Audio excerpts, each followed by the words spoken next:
کہ رمضان ہو ہے تو افطار کی دعوت کرو. ہم 13 گھنٹے کا روزہ رکھتے, اس کو بلا کے منہ میں کھجور پہلے ڈالتے اور بعد میں ہم اپنے منہ میں ڈالتے. یہ کون سا معاملہ ہے؟ کب تک چلے گا یہ؟ فرقہ پرستی کو ختم کرنا صرف میری ذمہ داری نہیں, زہر کو ختم کرنا صرف میری ذمہ داری تھوڑی ہے. کوئی سب خاموش تماشائی بن کر بیٹھے ہیں. جس دن آپ کا نیتا پیدا ہوگا آپ کے حقوق آپ کو ملیں گے.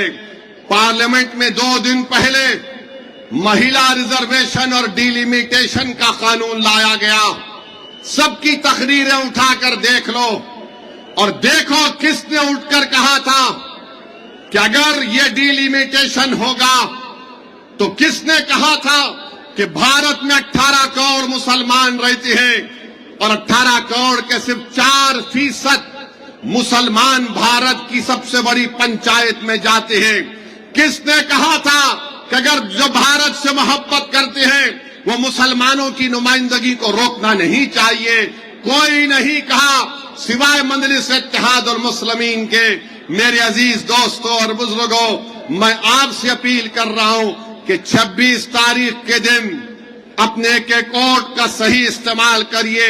اور پارلیمنٹ میں بی جے پی کے پاس تعداد نہیں تھی, 2/3 نمبر نہیں آیا, تو کل رات میں 8 بجے نریندر مودی ٹی وی پر آ گئے. کسی نے ڈر کر پوچھا اسد بھائی کیا پھر سے نوٹ بندی؟ 8 بجے آ رہے ہیں. کسی نے پوچھا کیا پھر سے لاک ڈاؤن؟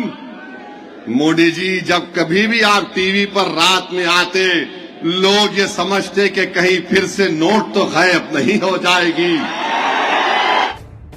ایچ نیوز کے یوٹیوب چینل کو سبسکرائب کریں اور بیل آئیکن کو دبانا نہ بھولیں تاکہ آپ کو ہر نئی آنے والی ویڈیو کا نوٹیفیکیشن بر وقت مل سکے.